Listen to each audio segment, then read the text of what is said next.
Today we're going to have two sessions. First is a movie.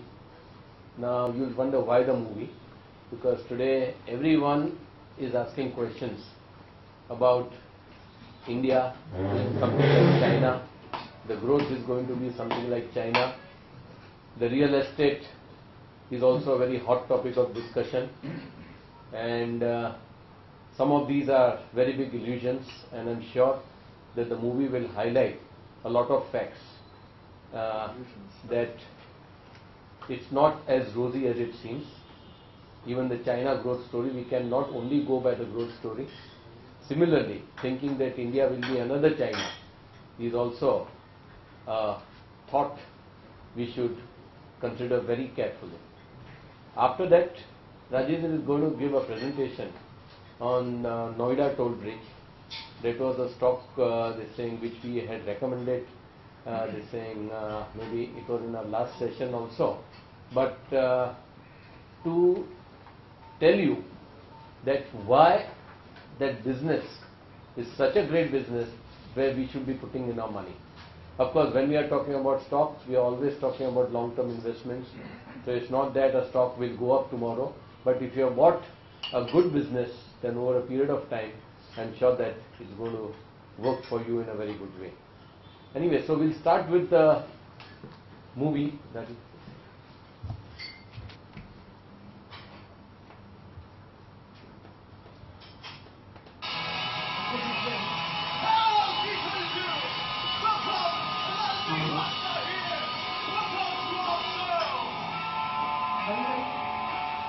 China's striking capital, the heart of a blistering economy, is a city full of possibilities. Beijing's bright lights drag people here as if they were insects, hoping to get a piece of what this booming city has to offer.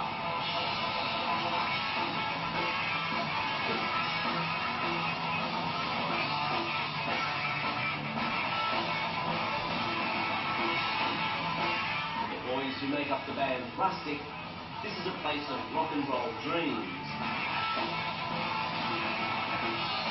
They drifted into Beijing from nearby Hebei province 2 years ago, and they have no doubt that tomorrow belongs to them.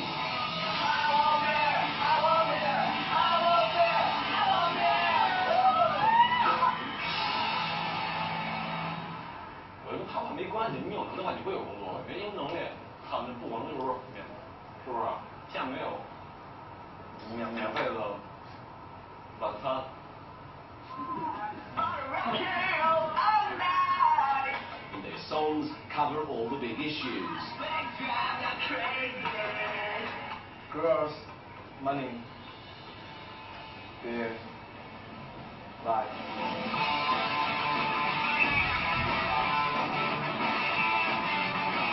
It's true that you'll find youthful exuberance anywhere in the world. But in China, when you paddle onto the big wave of life, you're doing so in a country that just doesn't seem to have a reverse gear.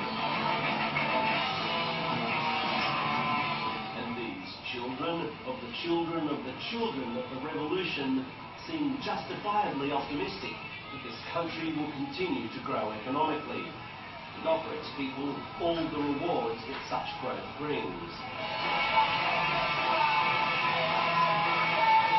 经济我不太了解，因为我自己也属于底层人民，我也不懂。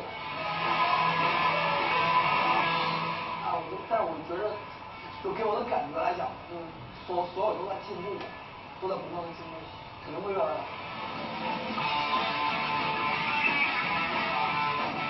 But there are those who are not so sure that China's economy can keep up this pace. Many people believe that we've reached a point in China where we're producing stuff or investing in infrastructure that is not economically viable.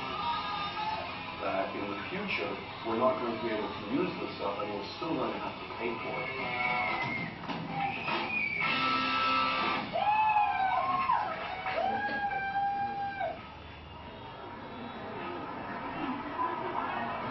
Into the world of unbridled optimism about China's economic future steps Professor Michael Pettis.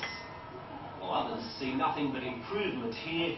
Wherever he goes, he sees imbalance. This former Wall Street banker is now a leading authority on the Chinese economy. And while he's not yet predicting a collapse, he definitely sees trouble ahead for China. In the US, they consume too much. They consume far more than they produce. China has the opposite problem. China, they produce far more than they consume. They consume the lowest share of GDP ever recorded. It's not at all practical, it's not logical, and it's not sustainable for such a large economy like China to depend so heavily on foreign demand for its goods. There's a big debate about how effective that is in a country with a currency regime. Michael Pettis has given up the big bucks to teach economics at China's most prestigious academic establishment, Peking University. I will pay you 1,000 kwai next Tuesday. And he has a cautionary message for these leaders of the future. Less than 1,000 kwai. China needs to buy more of its own stuff and stop trying to sell as much to countries like the United States, or it'll face a serious debt crisis. The reputation does get around, people know. You don't have an infinite capacity for borrowing. If the US could borrow infinitely, then we could keep this game going on forever. But it can't. So at some point, it has to stop. And that stopping means rebalancing. So one way or the other, China will rebalance. It's not an option.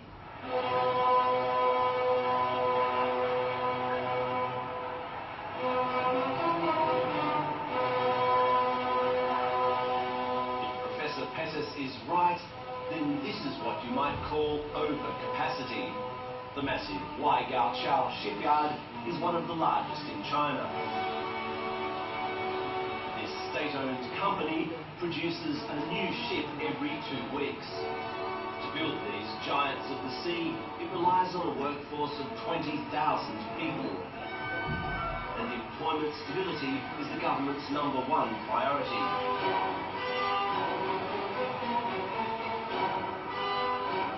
In pushing China through the world economic crisis, it was companies like this which dragged Australia along with them, and in more ways than one. Here, ships like this one are being built to take Australian iron ore to China. In China, the iron ore is turned into steel, and steel is brought here to build the ships which return to Australia and pick up... We do have a problem with too many ships. My World Financial Centre. Chinese people call it the bottle opener. The outlook from its roof is truly something to behold. Nearly half a kilometre above ground, you can see how much money is going into real estate in Shanghai. And from this view, you could almost believe that China's building boom will go on forever. The Japanese company Mori Building constructed this giant skyscraper. In exploring the tower with company spokesman Michiho Kishi, you do get a feeling that you're on top of the world. If I came to this side of the river 20 years ago, what would I have seen here? The only sort of things you were able to see in this area 20 years ago was a shipyard, there's a dog. But no towers at all, no tall buildings? Nothing, almost nothing. So it looks like the countryside. In just 2 decades, a small forest of towers has emerged on Shanghai's East Bank. But recently, some developers, tempted by high prices, are said to be building far more than what's needed. What do you think about these predictions of some economists that we have a real estate bubble problem in China? Actually, the current situation, I can say, partially bubble, partially there's a real economy. So there it is partially a bubble, you think, at the moment? Yes, exactly. So especially residential market seems part of the bubble economy. Because now, real demand for the people living in Shanghai, so they can't afford their residence to buy, especially younger people. The Chinese government is worried and is now bringing in price controls and making loans harder to get. This has reassured people like Michiho Kishi. We are very sure that Shanghai will be the centerpiece of the whole Eastern Asian economy. So we can survive in this market. With its huge commercial clout, Shanghai can get through any crisis like this, but other cities might be on shakier ground. The new city of Combustor in Inner Mongolia has been ridiculed by Chinese people as a ghost city. Here there are no traffic jams. You're not likely to bump into people you don't like in the street, or anyone for that matter. There are rows and rows of new apartment blocks. Nearly all of them are empty. And still they keep on building. 将来这个城市发展的肯定会很好，人肯定也会很多，首先将不存在还好。